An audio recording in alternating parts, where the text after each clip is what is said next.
Why do we keep judging the deep, dark, or let's say the negative aspects of ourselves, instead of questioning those aspects? Why do we constantly beat ourselves up and suppress that thing that's trying to come up inside of us?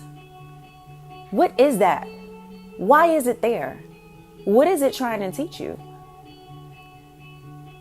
What are you not learning? What are you not growing in? What area are you stagnant in? What is holding you back from that relationship, from that career, from whatever it is? What is it?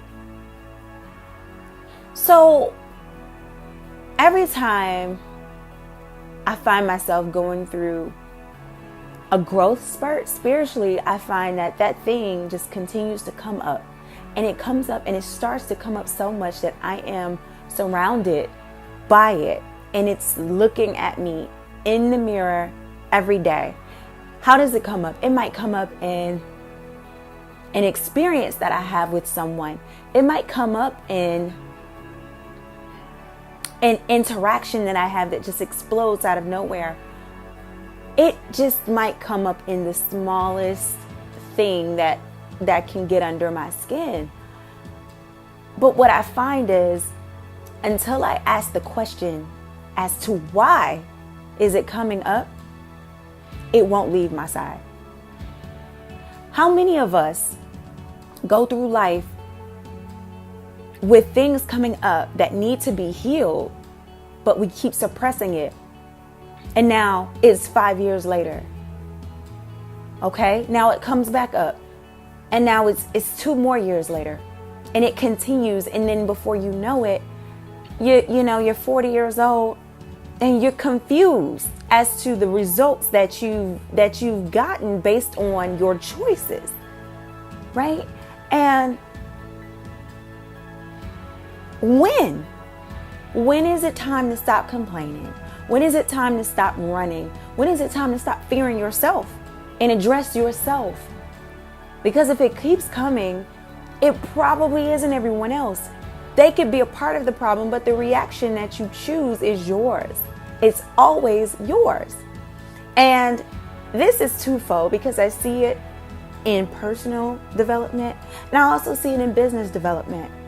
Being offended, being upset, or something just keeps coming back. Why do I keep having these type of interactions with my customers? Why do I keep having this type of experience? Maybe you should address your customers differently.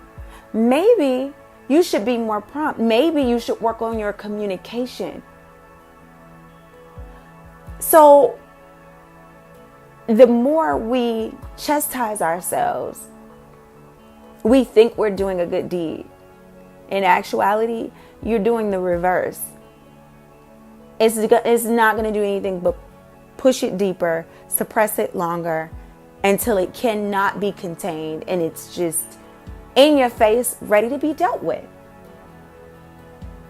And so I challenge you, whatever that thing is, I don't care if it's anger, I don't care, if it's procrastination, I don't care if it's whatever, low self-esteem, I don't care what it is. When you see it, show up, meet it at the door and welcome it in. Ask questions, and I guarantee you your subconscious will begin to find the answer, and you'll instantly have a perspective shift. Challenge yourself to go deeper and gain a higher perspective, which just simply means to elevate yourself above your circumstances, above how you feel, because then you can logically address your experiences and move forward, because it's a decision. We think it takes a long time, but it's really just one decision. So what's your decision?